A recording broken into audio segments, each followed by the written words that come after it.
Ya estoy grabando. Allí ven mi pantalla. Sí, profe. Okay, I hope you remember to have read the material.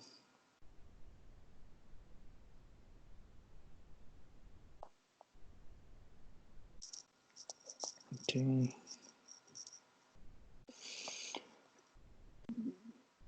So now we're going to talk about.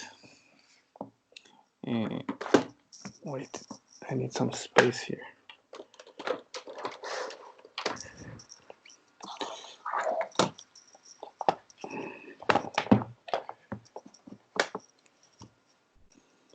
So we're going to talk about the notion of universal machines and a proof technique called diagonalization, which I think I talked about it in the beginning, the first week of the course. Do you remember this concept? I think we talk about some technique to prove that there is no one-to-one correspondence between the natural numbers and the power set of the natural numbers. The idea was to use a matrix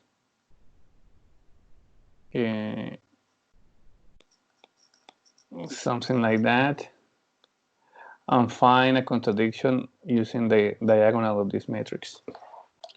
That's why they use counter, right? For proof that Yes, the integers are countable. exactly. That this set is not countable. Okay, so anyway, we're gonna use this same technique to prove that there are some problems that are not decidable. That means that there is no complete Turing machine that can recognize that particular language, which basically means that there are some problems that cannot be solved by a program. Some decision problems. Okay, so the idea of universal Turing machine is quite simple. The idea is that there is a machine that can receive another machine as an input and try to analyze that input to accept it or to reject it, right? And why so simple? Because you can encode everything on a tape. So since basically if you have a binary alphabet, you can encode everything with that alphabet. So for example, an input like this could be the encoding of a machine that enters this other machine, saying that, for example, if there are n zeros, that could mean that the machine has n states. Then you put a 1, and this number 1 is a separator to mean that this information finished here. And then they have m here, so m zeros, and that could be used to mean that the numbers that the machine are going to use are between 0 and m, and so on and so forth. So basically, you can use the zeros to represent the information and 1 to separate this information. There could be other ways to encode this, but that's the basic idea. If you want to think of, for example, the corresponding problem in programs is easy. You can have a Python program that can receive any other Python program as an input. And what could be the easy way to do that? Well, the input of the universal Python program, let's say universal, could be, this is like saying universal program. And as an input has a program P, which is basically a string.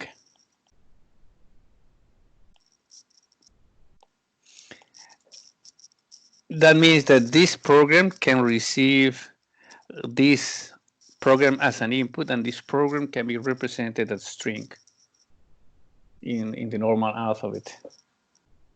In this case, this is a Turing machine. I could have used string too, but I only need a binary alphabet. Are there any questions there? Teacher, what means uniprogram? I'm calling this program in Python the universal program, as in universal Turing machine. Because the idea is that whenever you have problems trying to understand the abstraction of a Turing machine, think of it as being simply a program, something that is equivalent to a program. So a Turing machine is, if you think about it, it's just a program. Let me show you this.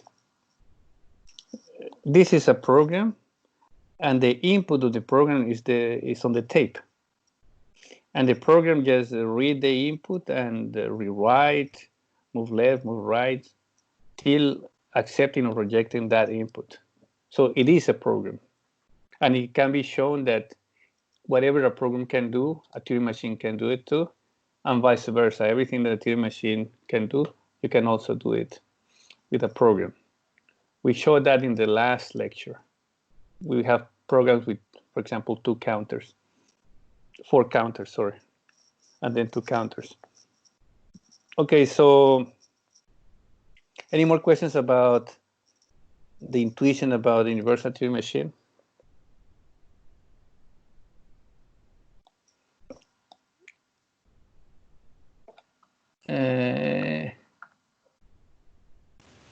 So it's a Turing machine that's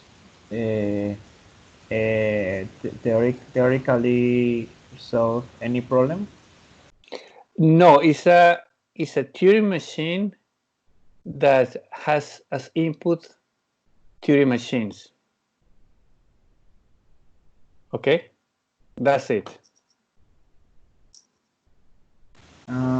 And it is possible to represent a Turing machine on a tape?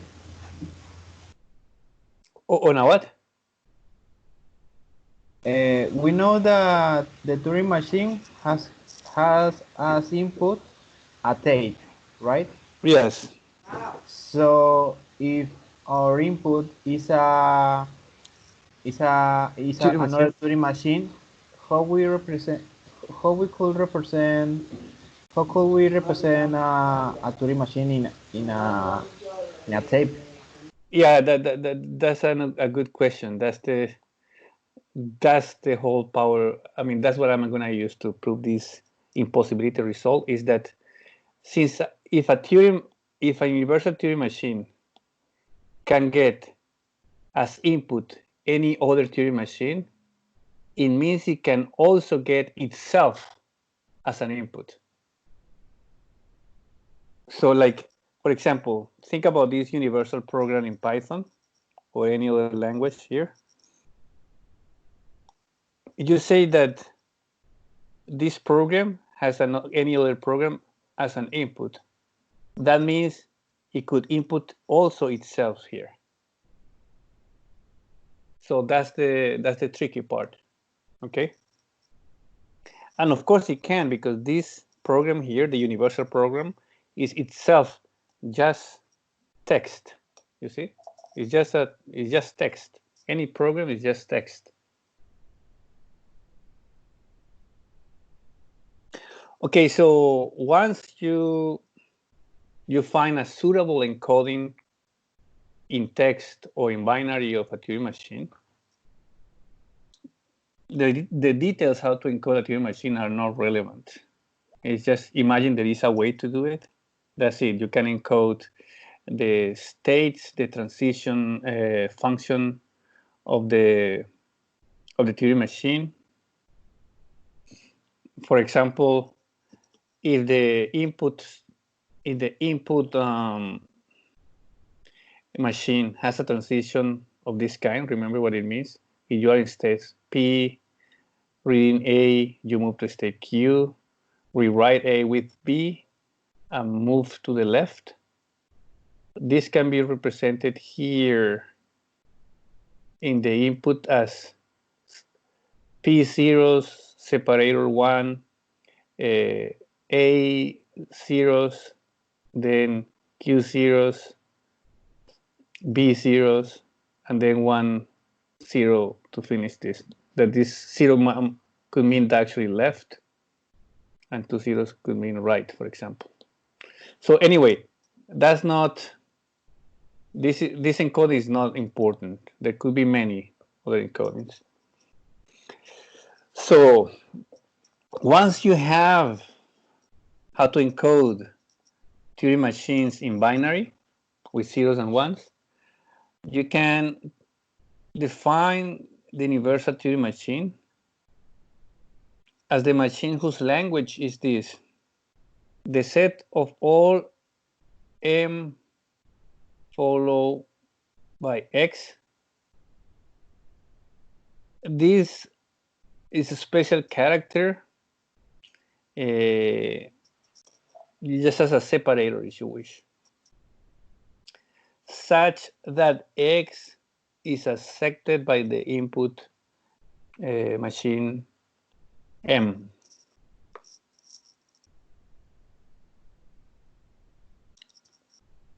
So, by the way, do you understand this notation here? No. Who asked the question? Yo nada más se me olvidó que era la M. Okay, so M is a machine, any machine.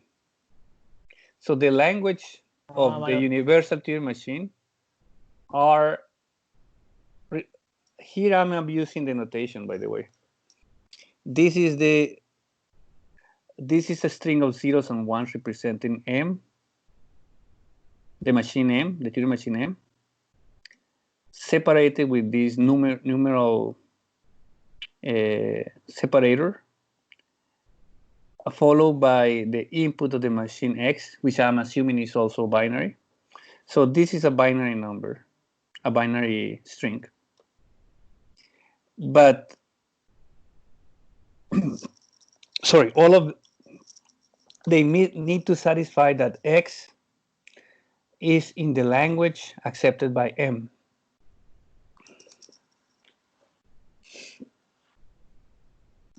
That means that the machine U accepts M followed by X if and only if the input machine M accepts X.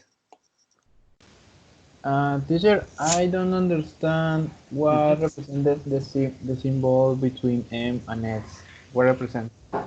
That's a good question. Can somebody else explain it? Just to see if somebody got it. It is. Which one? He's asking about this symbol here. It is like a separator between the machine and the input. Mm-hmm. I think. Yes, it's just a way to make sure that I know what part of this string is the machine, the encoding of the machine, and what part of this thing is the input to the machine. Okay, it's just, tell me. Se podría ver que la máquina M es un conjunto de la U, o pertenece a la U. Yes, exactly. The machine and the input, because it's not just M. Vale. So, but to be member of the set accepted by the universal machine, it must be the case that X is accepted by M. That's why U accepts M followed by X if and only if M accepts X. Okay. So U runs M in the input, or what it does. Yes, one way. That's a good question. So one way is asking to do this is you receive M and the input X. So these two things, this thing just in one. So this will come in so just to make sure you have U here and you have the input string. And in this input string of U, you have M followed by X. In this tape, there will be this sequence of zeros and ones separated with this numeral representing this. Okay? Now, I want to accept this input only if M accepts X. What would you do? Elkin? Are you writing down something? No. All right. Sorry, you guys didn't see what I wrote? No. Yes, no. No. We can see. I'm going to write something to see if the lag is too big. Yes, I can see it Fine. now. The check, okay. Yes. So maybe it's a temporal lag. Okay, so how you do that? We could run M or simulate M on the input X, I think. Mm-hmm. But what do you mean when you say that? What can we do? Yeah, exactly. So you need to define a machine U such that the language of the machine is this language. Right. So I didn't say a total Turing machine. I said just a Turing machine. So it accepts whenever M accepts or rejects whenever M rejects, and loop whenever M loops. Yes, exactly. So how does it do that? So what M can do is imagine that U, as I said, just imagine that U is a Python program, and this input is a Python program with an input. Oops. Sorry, something happened. Somebody was calling. No, Renivo.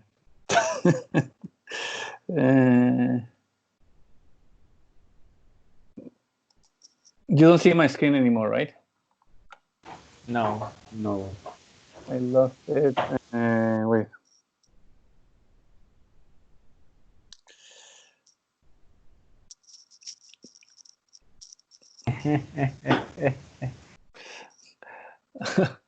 Rengivo, what do you do?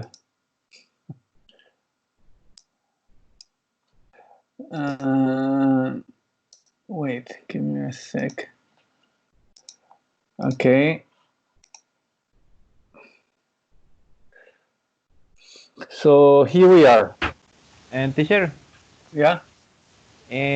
for the problem, we could modify M to add a signal that represents that the machine M ends, and then the universal machines read that signal and determines if the program accepts it. Yeah, that's more or less the idea. But yeah, that's basically the idea. But what it does is the following. You know what a compiler or interpreter is?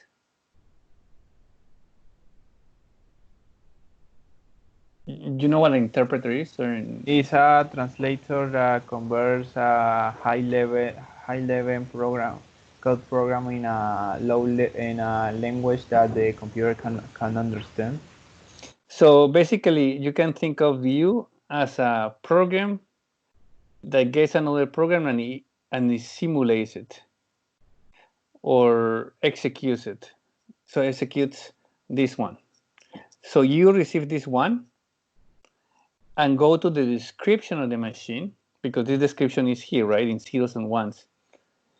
You read the code of M, and it does exactly what this M does on this input X. As a consequence, as Elkin said, if the machine holds on X, this machine will also hold on X. If this machine actually accepts X, this machine too will accept all this. If the machine M rejects X, you will also reject all the string. And most importantly, if this machine M does not hold on X, that is, if the machine M loops or runs forever on X, you will do the same. So if this guy gets on a loop on this input, this guy will get on a loop on this input. Do you get that? Yeah. It's like you get the code of the program and you do exactly what the code says that you should do. That's what the machine does.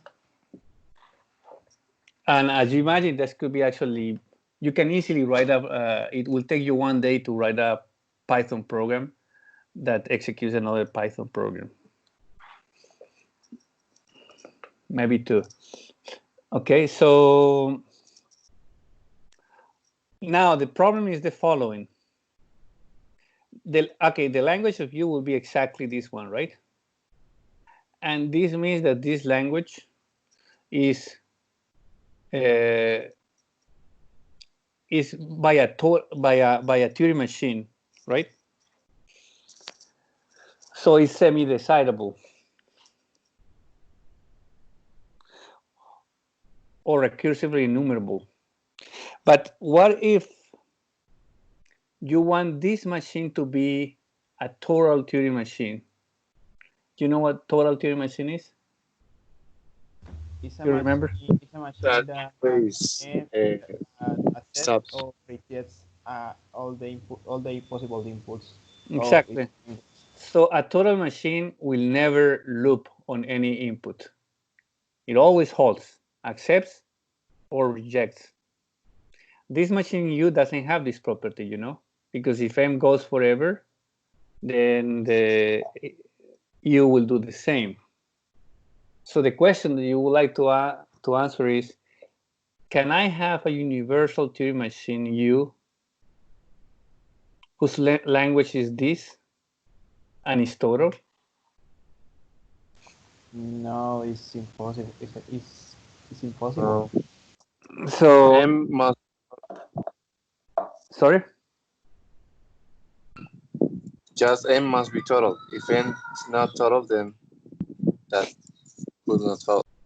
That's a good observation. Nice observation. Yes. So, but of course, that's the intuition that you have. Right? You have the intuition, like basically, how on earth will I decide that M will hold on X without simulating it, just by analyzing the code or something like that? And it's a valid question. You might imagine that you look at some code and you might decide if the code of the Python program, for example, loops or not. And it'd be wonderful if you can write actually a compiler for an interpreter for Python will tell you, hey, wait, do not run this program. This program runs forever. That'll be fantastic, right? But it's impossible.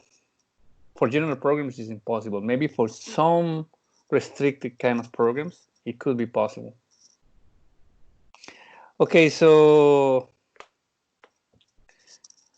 this gives you to this program, to this language. The previous the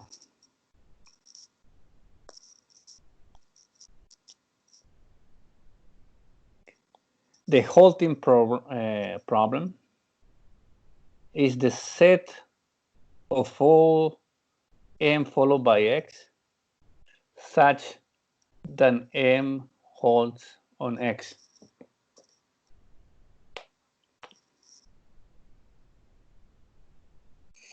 It's easy to prove that this, because we discussed it already, it's easy to prove that this language is recursive enumerable.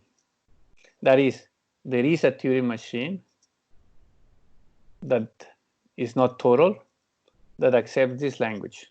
We already say what the machine was, right? Was the machine we call U. The universal Turing machine that simulates M on input X will actually be approved that this language is semi-decidable or recursive enumerable. But what we want to prove is that the language is not recursive. That means there is no total Turing machine that accepts this language. Okay, so that's the we want to do here. So we already. Teacher, I don't understand the difference between HP and MP. What's the difference? Any volunteer to answer that question? We haven't HP guarantees that holds, but on that is accepted or rejected, just hold. And MP is like it's just language. Mm-hmm. Exactly. O sea, en MP son las aceptadas y en la otra son las que hacen siempre jalo, o sea, que quedan en reject o en estado de aceptación. Right. Which one is a subset of the other? Sí. HP is a subset of MP, right? MP maybe. Yeah, exactly. Sí, MP es su conjunto de HP. HP sounds weird. All right. So I'm hoping that you have good memory and you remember our proof that this language, this diagonalization argument that I showed you in the beginning of the class. And I'll leave it to you to read it again if you haven't, if you don't remember, okay? I'm just gonna go straight to the proof. So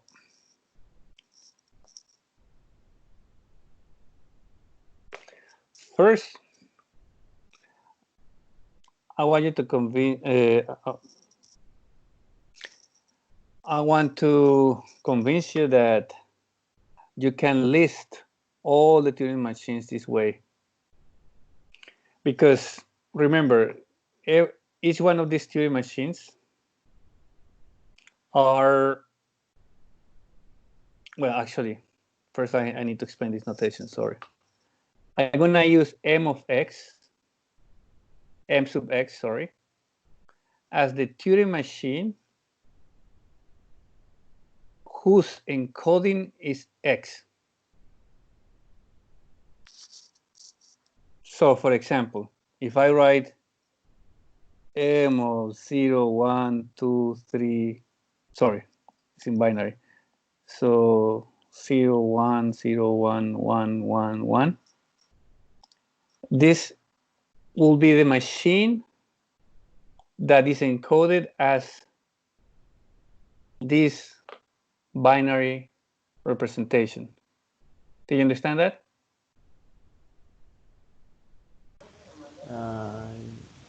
But teacher, what happens if we have two Turing machines that have a different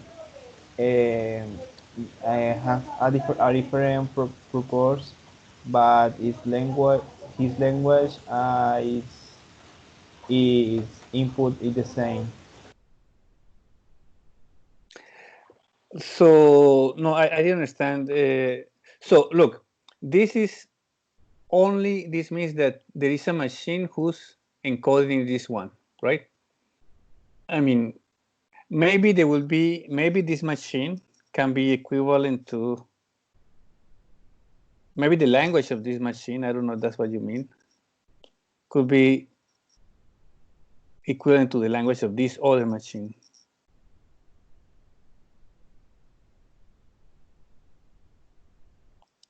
But I don't care. What I care is that this machine was encoded with this, and this machine was encoded with this number. This is just the code of this machine. Because remember this, every program, every Turing machine can be encoded in binary. You have seen the Matrix, right? The movie. You see that it's only zeros and ones? Yes. Or maybe not. So everything can be encoded in a binary alphabet. So this is just a machine whose encoding is this one, a machine that encoding is this one.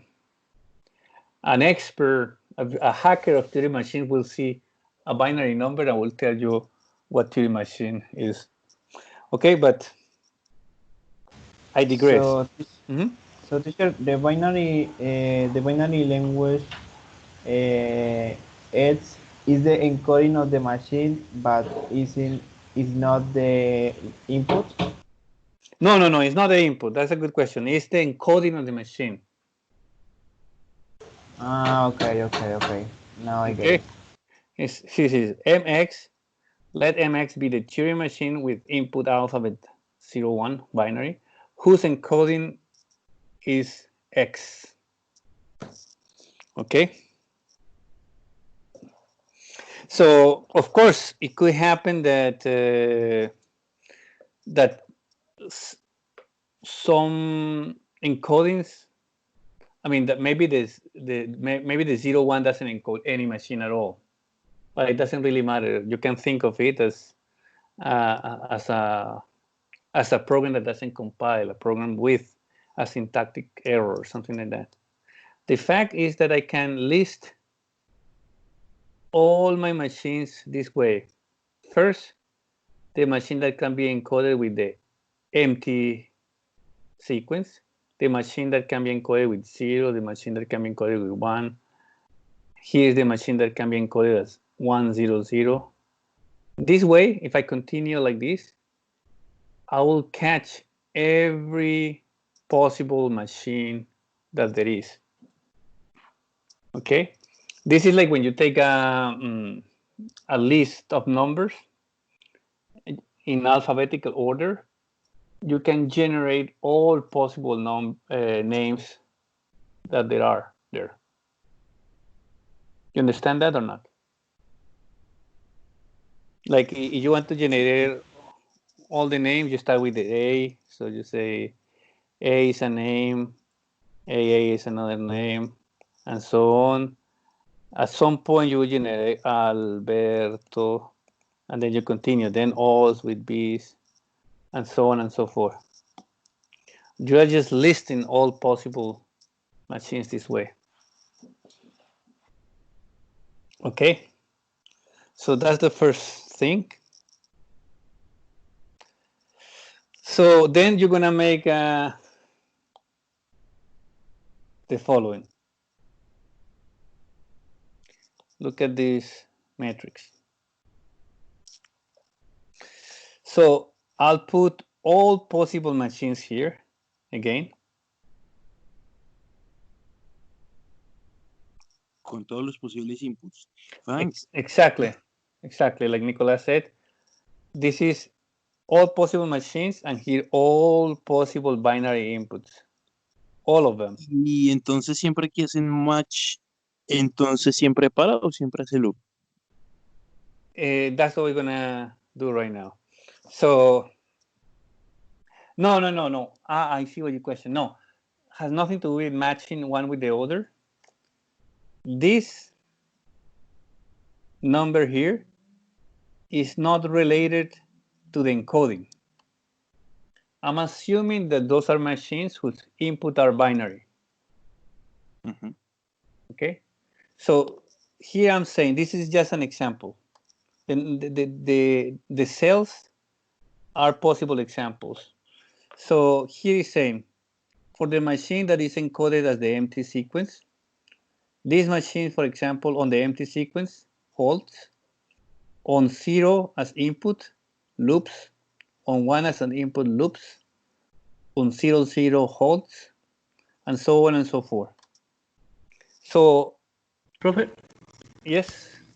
pero eso depende de cómo esté definida la máquina, ¿cierto? Exactly, O sea, exactly. This is just an example. It could be, of course, I should have used a better notation. I should have, I could have, or the book I have done this. So instead of writing H, L, blah, blah, blah, I could write, I don't know, something that is different here could be D. D11, wait, this is too big. I could have write D11, D12, D13. Actually, I'm gonna call it O from output. This is the output of the machine. So output 11, output 12, output 13, and so on. This is the output of the machine 1 on the first input, the output of the machine 1 on the second input. And then I should say here, O, the ij belongs to H or L. Okay? Do you understand that? What happened is, Yes. for pedagogical reasons, it's better to write H, L, L, L, but it will be more precise like this because it will be more general. But your question was very important. That depends on what this machine is. So, okay. So just to check, this machine here on input 11, what does it output? I mean, does it hold or does it loop? 00 halt. No, which one? M000? Which one? Yeah. Halt. Yeah, holds. Okay, so it holds here. Okay, so now you got it. So basically, if you can think of this matrix, it's very powerful. This matrix, it tells you for any possible machine what the machine does in every possible output. So just imagine that you have this, you'll become very rich, right? Because you can just, instead of running the program, you can just check on this table. Sometimes I insist on this. When you have problems abstraction of this thing, think that these are, again, Python programs. So this is the program that is encoded with, this is the program that is encoded in binary as 1, 0. This is the program that is encoded with 0, 0. And in fact, Python programs can be encoded as binary. And their inputs, whether they are numbers or strings, they can also be encoded as binary numbers, right? So basically, if you need to know what any Python program does on every possible input, instead of running the program, you can come here to this table and check. And it will take like even constant time, right? You just come and check, and then before the actual program terminates, you will be able to determine what the output of the program is. Did you get that or not? Yes. Sorry, am I speaking too fast? Because sometimes when I get excited, I'm trying to speak too fast.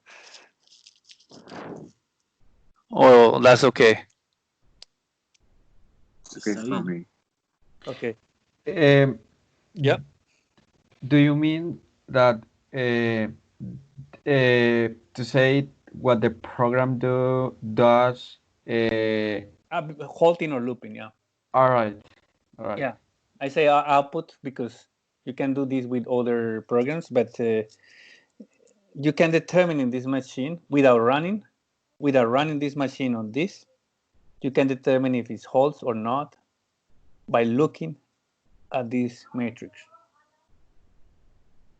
All right. Thank you. Understand that? So, yes. So I'm assuming.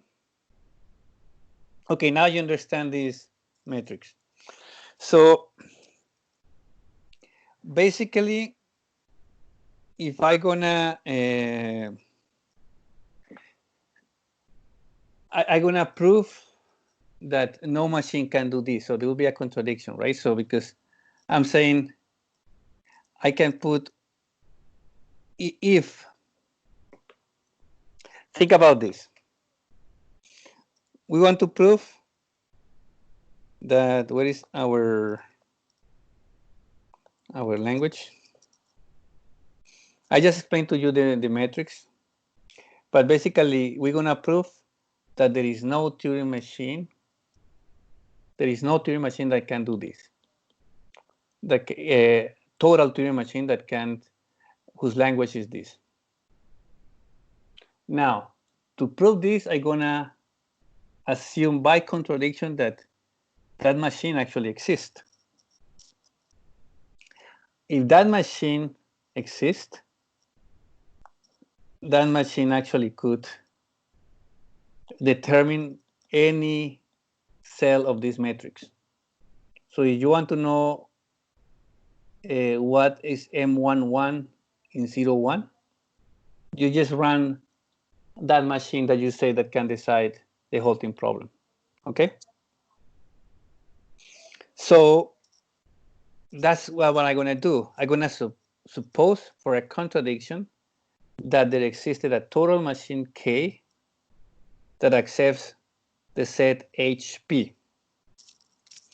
That is, for every input here, for every X and for every Y here, it could determine the XY entry of the above table. Okay? So what this machine does is, on an input M will be here, and X, this X will be here. This K machine will halt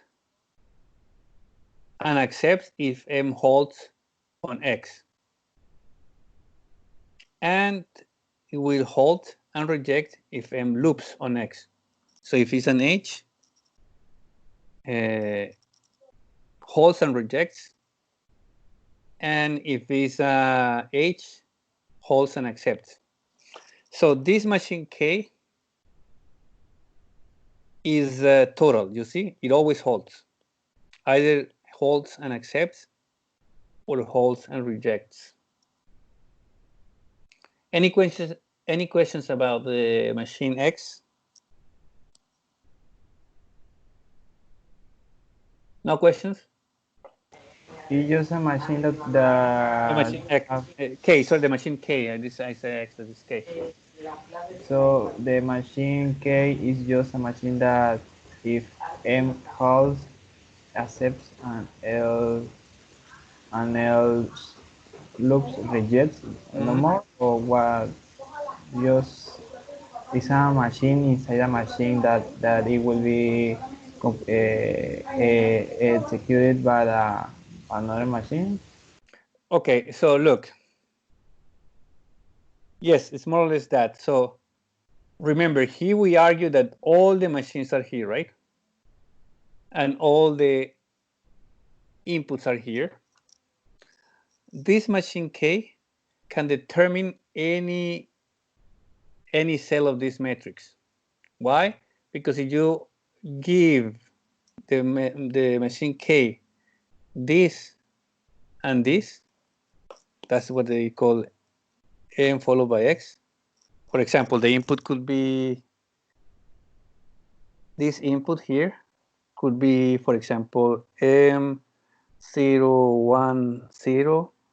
followed by 1, 1.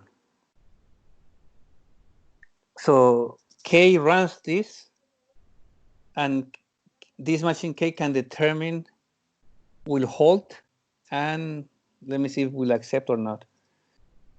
Good question. If the input is this one, what does the machine K does? What does the machine K do? There. Loop. No. The machine K never loops. The machine K holds and accepts, or holds or rejects. The machine K rejects M. Let me see. 0. Wait, I got lost. Okay, 0, 1, and then is 1, 1. So it's loops. So since M loops on X, then rejects, holds and rejects. Very good. So now you understand what the machine K does, Nicolas? You understand now? Sí. All right. So now the next step of the proof is to show that there is a machine here. There is a machine that is not listed here. And that would be a contradiction because we know we can list them all. And how am I going to do that?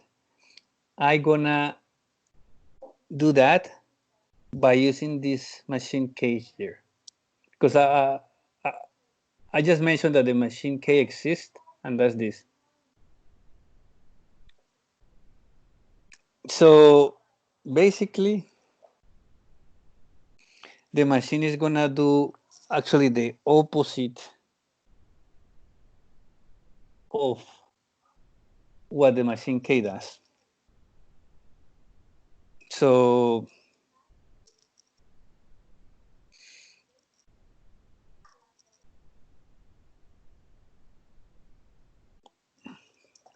the machine N is a new machine N built from K, and that's the following.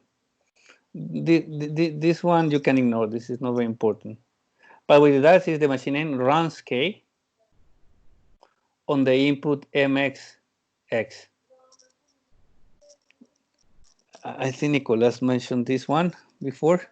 Look at the input that is taken. The machine on input MX numeral X are, so for this will be this one, for this will be this one, for this will be this, for this will be this. So we are talking about this diagonal here. Okay. So you run K on this input, MX numeral X. Okay. I should say hashtag. Okay. And accepting if K rejects, and going into a trivial loop if K accepts. So you think about it and you read it a second time, you realize what it's going to do is it's going to invert this diagonal.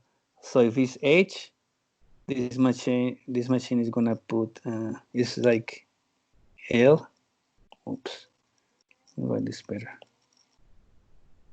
So L then puts an H puts an L, and H, and L, and H, L, H, and so on. Why? Because on every input, that's exactly the opposite.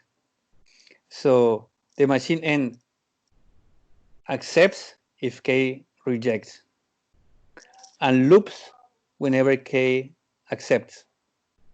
Remember that K can either accept or reject because it's total. So you are basically, you just have a look at this diagonal, you are inverting every entry of that diagonal. Okay. Teacher, and why we are only using the restriction of the diagonally? We could be possible use all machines and with all the inputs, or why ends only use that? Because this is a machine N, right? This is the machine N. And now we have N. N, what now you can tell. What does N do on input of the empty input? Loops. What does N do on the input 0? Holds. What does N do on input 0, 0, 0? Holds. Now you have an N, the list for N for every possible input. That answers your question, right? I'm not restricting, I'm considering all the possible inputs for this machine N that I'm defining here. But I think that it is because we for the universal Turing machine we have to receive a machine and a string. Mm-hmm. Right, exactly. And then I have here I have all possible strings. So maybe you are confused because it's written as a diagonal. You can just write the diagonal here. L, H, L, L, H, L, H, H, L, H. Okay?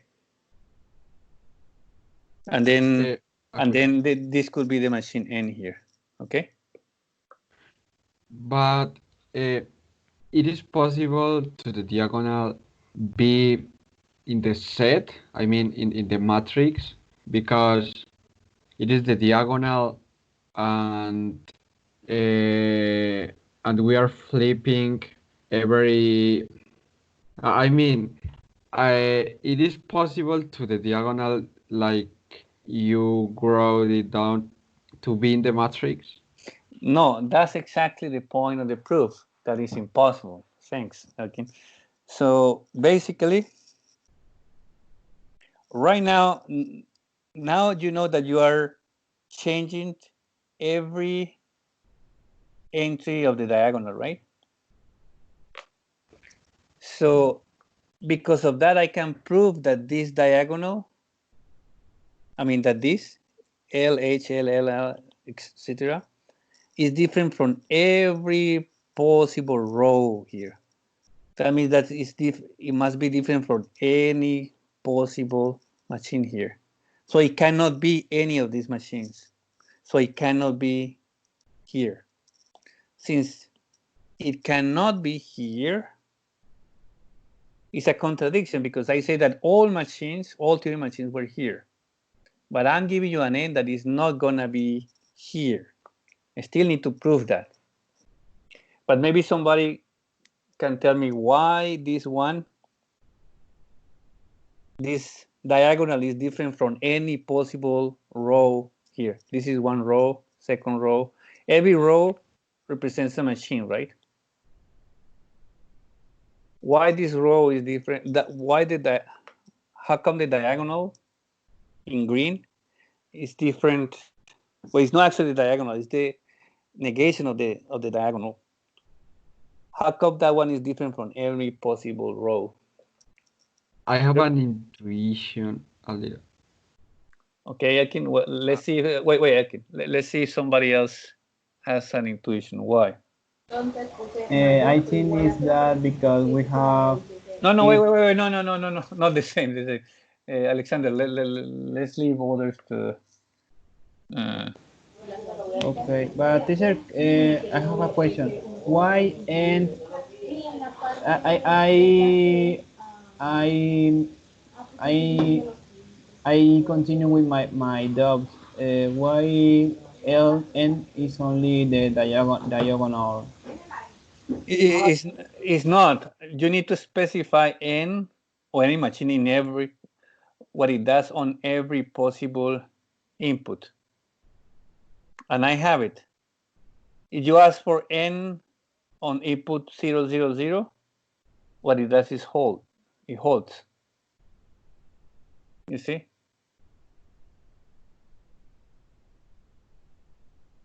What you have to bear in mind is that you need to have the behavior of the machine on every possible input. And here you get it. Don't be misguided by the fact that it's written as a diagonal. This could be just a row here.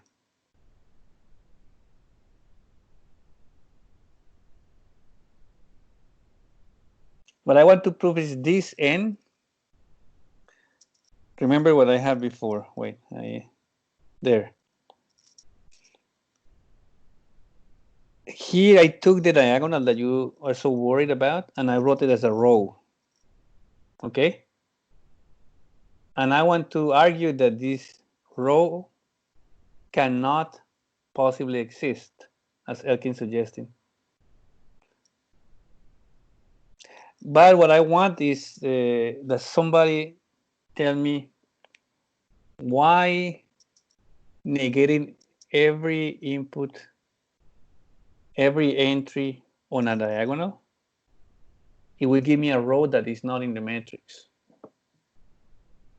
That applies to any matrix. You have take a matrix and you let's suppose that it's zeros and ones. Whenever there is a zero, you put a one, and whenever there is a one, you put a zero. So you're inverting the thing. That single thing will create a row that is not in the matrix. Why? That is different in at least one element for every possible row.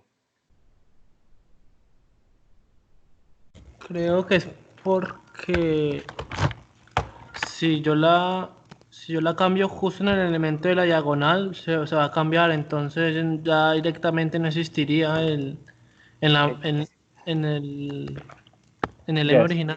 Yes, perfect. That's exactly the reason. Elkin, now I'll let you complete the idea.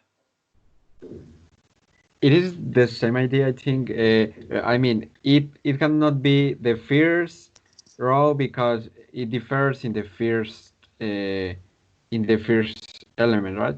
Mm-hmm. So it cannot be the second because it differs in the second. It cannot be the third because it differs in that one, and so on. So this for every row, let's say the ith row, this diagonal will be different in the ith element because it's actually negating the element. So that means that this one is going to be different in at least one element to every possible. And if you look here, you will see it. This one is different to this one because this one is H. Here in the second element, is different from that because this one had an L here and this has an H. Here, this one will be different to the third one because here you have an H and here you have an L. And so on. You see that? And then that's it. That's a contradiction because I said that all the machines should be here, but I just showed you a machine here that is not. It cannot possibly be in that matrix. That's a contradiction. So that means that that machine, K, cannot possibly exist.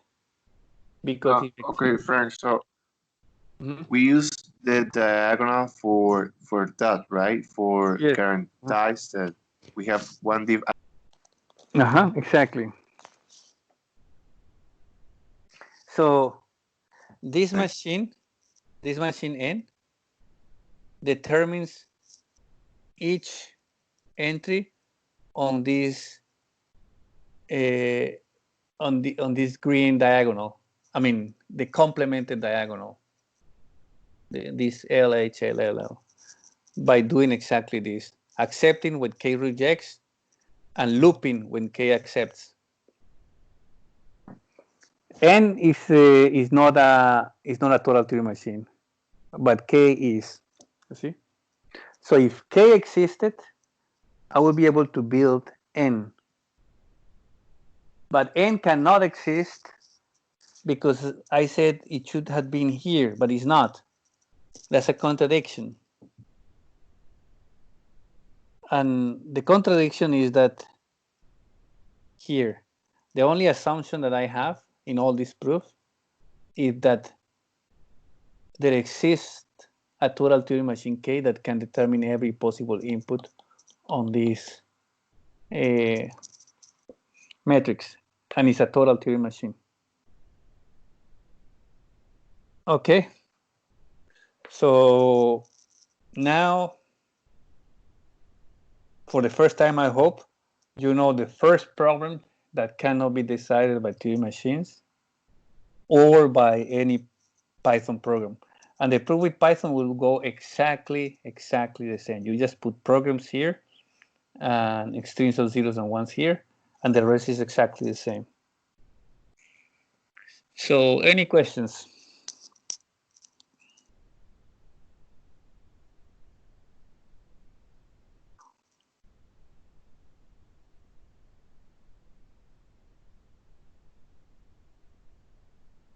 No questions? Okay, so let me see if I have time to do this part.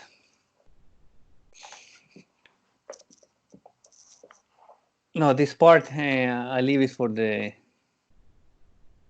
next class because it's too technical. But the idea is the following. I'm not gonna do this for every problem that I want to show that is decidable. I did this for this and for proving that the membership, this other one is not decidable either.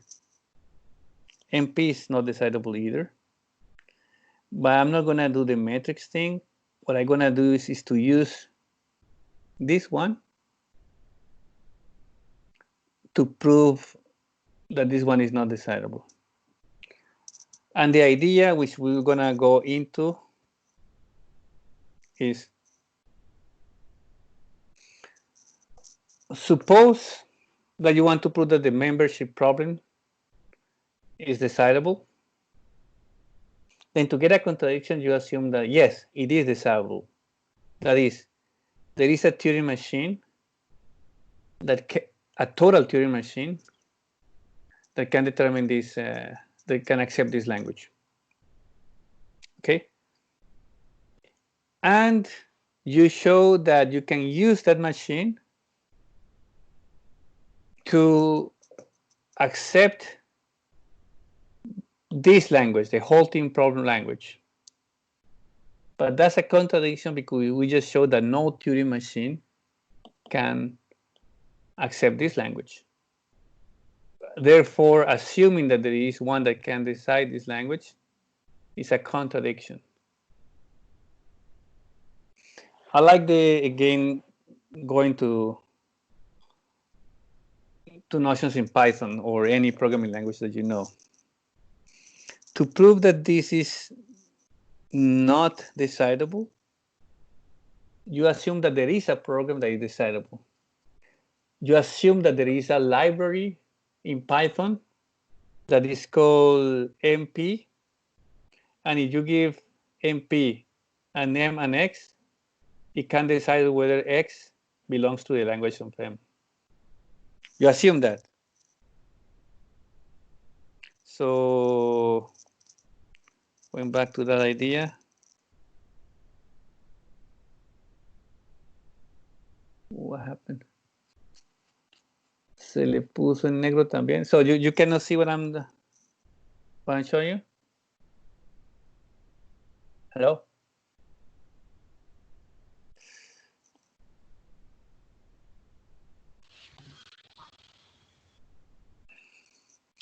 So basically, to prove that the membership problem, I mean, whether X belongs to M is undecidable, you assume for a contradiction that it is decidable and that you have a routine or somebody's typing, please don't, or mute your microphone. You assume that it's possible, that you have a library or a program that does that for you, that for any given machine M and every input X,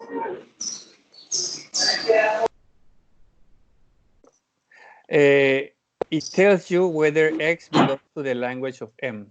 Okay? You assume this. And using that as a subroutine, then you can write another routine, another program called HP of NX that tells you if N holds on input X. And you can do that. We're going to see how in the next class. But the conclusion is that you get a contradiction because there cannot be a program for the halting problem. There cannot be. Okay? Do you understand more or less the principle?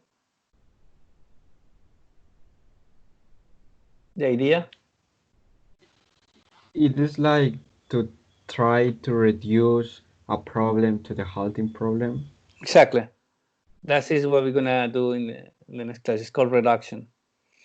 An intensive program is assuming that you have, for a contradiction, assume that there exists a program that can tell you if machine M accepts X. If a given MX, it tells you if M accepts X. We want to prove that it's not possible, but you assume that it is possible. You have this program. Now, since you have this hypothetical program, you try to use that program to do the impossible, and then you get a contradiction. And the impossible thing here is to use this program to solve the halting problem, which you just proved with the diagonalization that is impossible. You get the idea or not?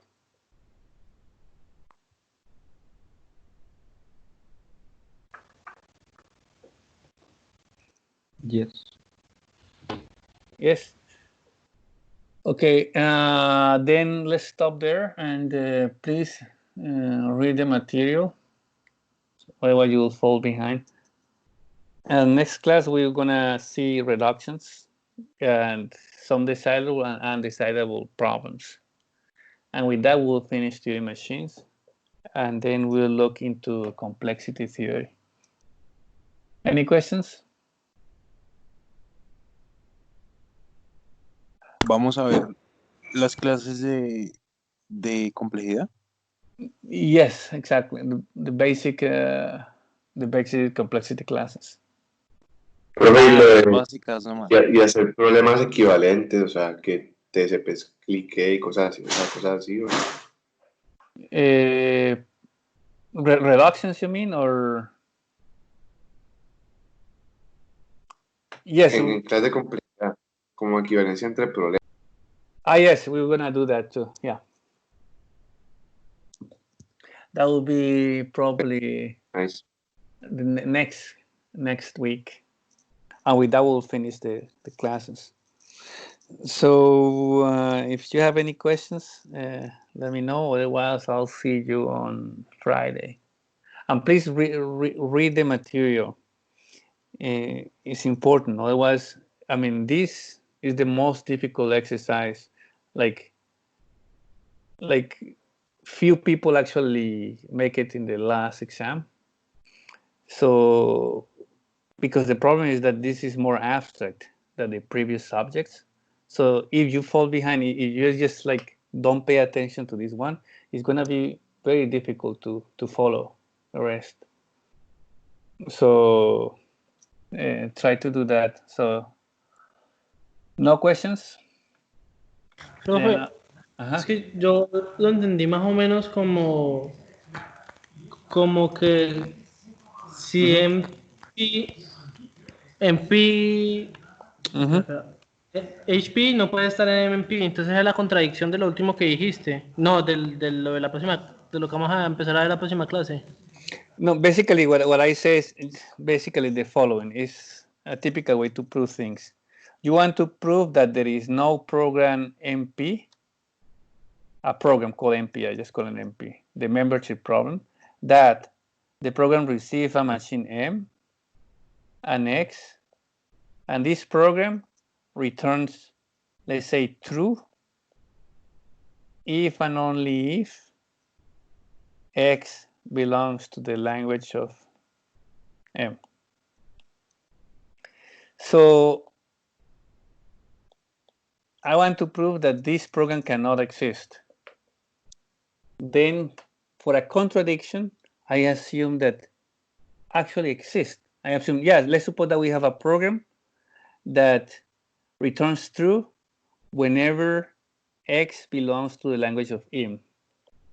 So this program receives M and X and returns true if and only if X belongs to the language of M. You understand that part or not? This is a Python program. Yes. Okay, you assume that, okay. Now, then you say, but if this is the case, I can use this library that has this thing and write a program that I'm gonna call HP that receives M and X and returns true if and only if M holds on M. Oops. Teacher, do Holds you on read M or X? or X on it? Sorry, on X. Yes. So that's the thing. I'm gonna use this program to write a program which I'm gonna call HP on input MX that returns true if M holds on X. But we just proved using diagonalization that this is impossible, that that program doesn't exist. That means that this cannot be assumed. And what I do is I write a program. I'll explain to you the program, but I write a sorry. I'm assuming that this program exists, so I don't need to write this one. What I'm gonna write is this one. So HP on input M and X, it transforms, let's say, it's gonna make some changes in the machine M.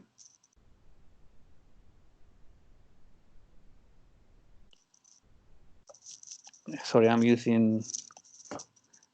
So the first thing that it does is to make some transformation in this machine M, and then returns MP of MX.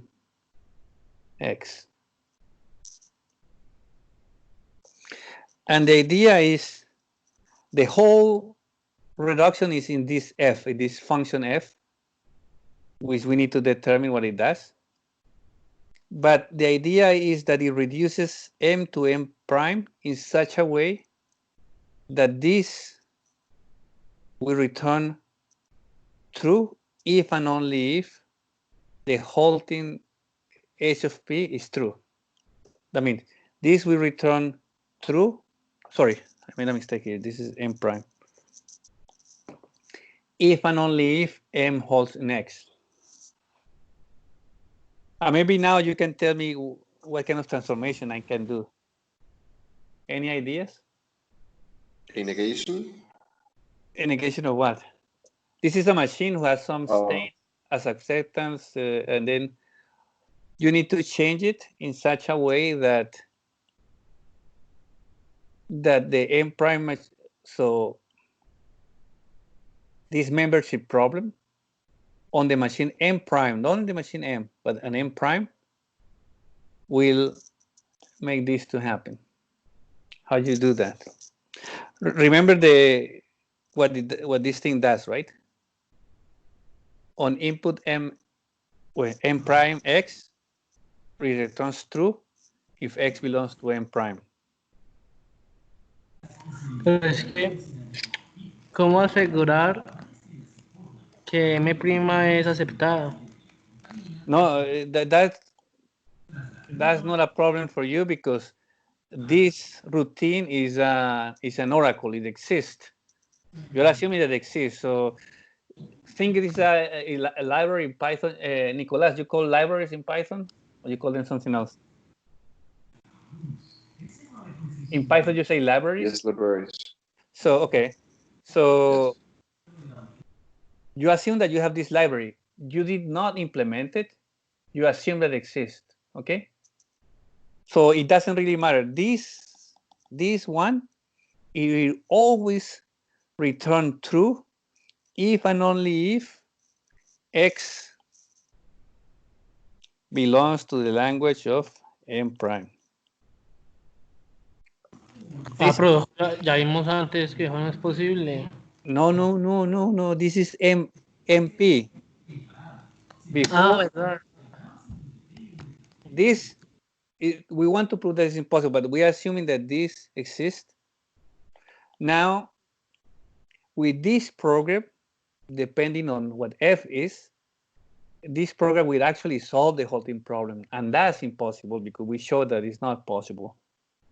So I want you to think what kind of reduction he will make the halting problem into the membership problem. What do you think you can do here? What kind of transformation in this machine? A machine have, what does the machine have? Transitions and states.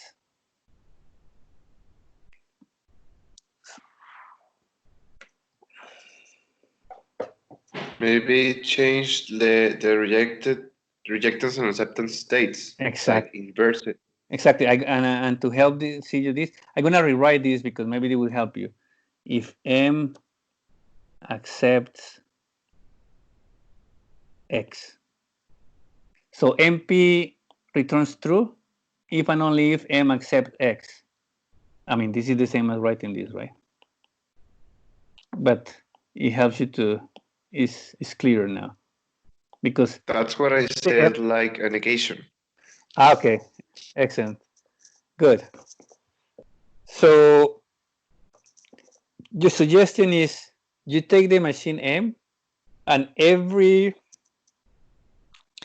reject states becomes accept, right? That's what you're saying. Oh, Rengifo left. So, okay, he will come back, but Rengifo, I'll tell you why that I was not totally convinced about the word negation. Why? Because what you're gonna do here? So what you're gonna do with the reject steps, reject states of M? You make them into accept states, right? Yeah, acceptance state, yeah. And what you're gonna do with the accept states of M? Rejected. No. Why would you do that? Why do you just give them into? Because no, because it's like holds on loop, right? Mm-hmm. Exactly. Okay, so it's different. Mm-hmm. So all the rejected and accept are false. Mm-hmm. And loop, I don't know how to make the loop. No. Wait. Look, the states can only be accept and reject. There is not a state called halt state. Halt is like there is no loop state. There is no halt state. Halt means that it can be reject or accept. Yes. No sería como cambiar los que están en loop a halt sin que me importe si está aceptado o reject. Exactly. That's what you do. Y los que están en aceptados o en reject se van para loop. Mm-hmm. Exactly. And therefore, if you change those states, then you can prove now that this program actually returns true exactly when M holds on X.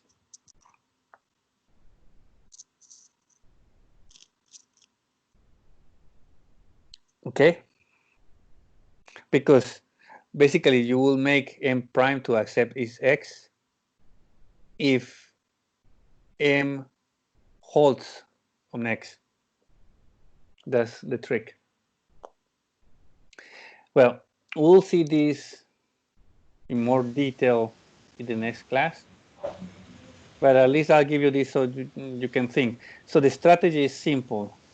You transform the program, make a transformation on the inputs, and then use the program that you're assuming that exists for a contradiction to solve a problem that cannot be solved. That's a contradiction. That means that this program cannot possibly exist. Do you understand or you are lost? I'm very lost, teacher.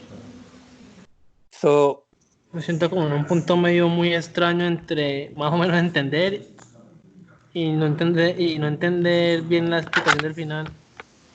Sí, porque Pero ver, es porque, entiendo. perdón, Yo también. es por lo de la prueba que hicimos antes de que, claro, como yo lo cambio mis estados de loop a halt y de halt a loop, entonces la diagonal se me va a cambiar, entonces no va a existir ningún programa. Sí. Es intuición. no, just the diagonal, don't worry about the diagonal. That was used to prove this thing, that this thing was not possible, that this program cannot exist. Okay? Now what I'm trying to use is like, I want to prove that this one doesn't exist either. What I do is I say, okay, let's assume that actually it exists. Okay? But if it exists, now I can write a program that solves the halting problem, which is impossible. Therefore, I cannot assume that this guy here exists. You see what I mean? What you might be confused is this step here. How do I transform M into M prime, this machine M into a machine M prime, in such a way that X, what you want to prove is that your machine M prime accepts X if and only if M holds on X. That's the crucial point that you need to prove here. Because you are running your MP on M prime and X. Not on M, but on M prime. And you assume that this program returns true whenever M prime accepts X, right? That's by definition here. And now, if this happens, that means that this program will actually solve the halting problem. So the only thing I want you to think is, what can you do with the states of M? It's with the states of M only.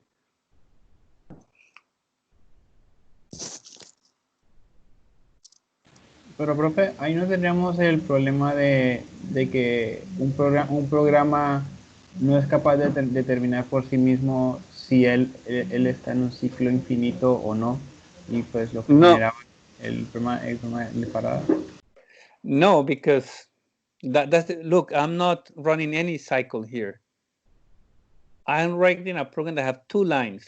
The first line make this transformation.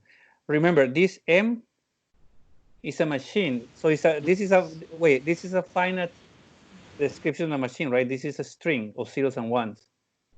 So F is gonna make a change here. and actually I can tell you what the change is about, it's going to change the states somehow. And that can be done because there are finitely many states. And then you produce an M prime.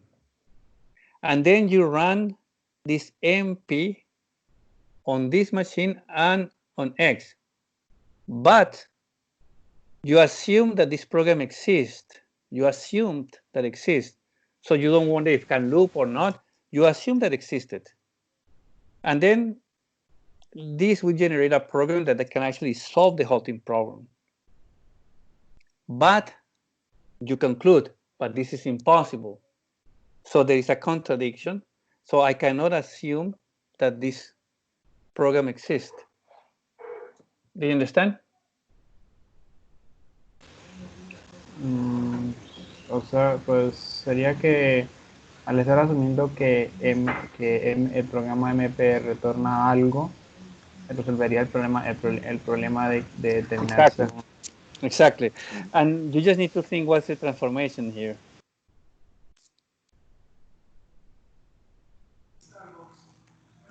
Let's make some transformation just to arbitrate. Suppose that this guy transformed, I don't know, all reject states into accept states. Sí. Profe, entonces sería como cambiar los rejects a accepted. Los accepted, dejarlos en accepted y los loops. Y el problema es un loop. ¿Y los loops se quedarían en loop? Yes, loop is not important here. Bueno, entonces nada más sería cambiar los rejected a accepted, porque si reject y accept significa que están en code. Exactly. I think your problem is that you were thinking about loop or not loop. It doesn't really matter. So try to explain what you just found out and see if you convince your friends about this.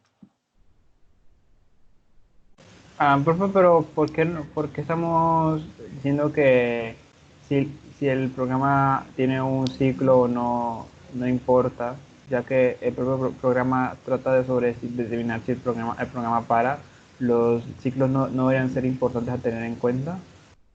No, because this guy solved this problem for you. You are saying that this guy exists. You don't care. It's like it's a program written by God. Somehow it exists. This is the assumption. You realize this is a Python program written by God. Okay. Whenever you give this program any machine and every X, it will return true if and only if M prime accept X. That's what it does, this one. So who was someone before gave me the solution. Can you explain it again? So la idea, yeah, exactly. Para que si está en call, yeah, that idea se cambia a accept, pero que aceptado siga siendo hold. So he's talking about this. Explain very slowly again. So what is that? I mean, this function applied to M, what does it do? Lo que hace es, como aceptado ya significa que está en hold, lo deja tal como está. Y a su vez, como reject también está en hold, lo puedo cambiar a aceptado para que se cumpla la condición de que si está en hold sea aceptado. Exactly. Did you guys got that? Yes. So you change in this machine, every reject state becomes accept. They accept, they remain accept, and that's it. There is no state called hold. That doesn't exist. So look, now if M holds in X, what does it mean that M holds in X? It means that M rejects or accepts X, right? But if you change all the rejects into accept, now M prime actually going to accept X. And voila, like they say in French. So here you have just solved the halting problem using this God-given algorithm. But Y se because, ganó el $1.000.000. exactly, and I because that means that we proved that this was impossible. That means that I cannot assume that this guy here exists. I So- don't understand very well what happens if M loops.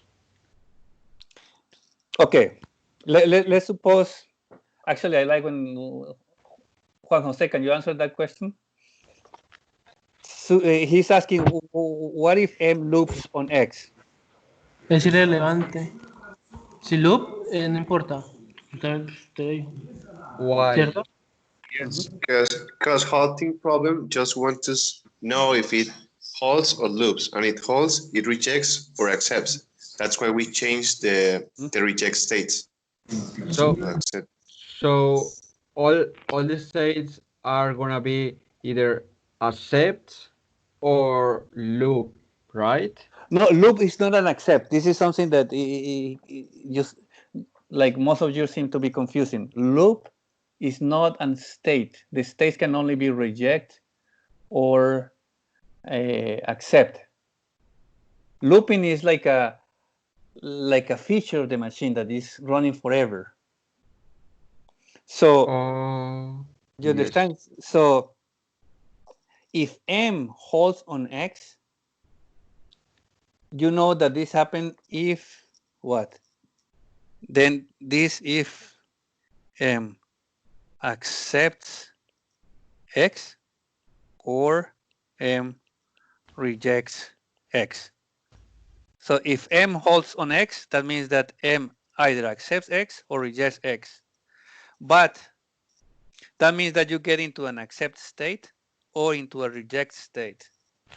But Juan Jose changed all the reject states for accept states. That means that this part disappears. And then that means that M prime accepts X, which is this part. Can you understand, Elkin? Yes. So M is not gonna loop, right? Because it always accepts. Or I am wrong. No, if it loops, it means that it doesn't accept X. All right. Yes, I understand now. A little. Excellent. So try to read the material, but this is the basic idea. You assume you have something that you want to prove that it doesn't exist, and with that thing you prove something else that you have already proven that is impossible. That's the basic strategy here. Okay, guys, I need to go because I have another class. So I'll see you. I'm gonna stop here. Bye. See you. Thanks. See ya.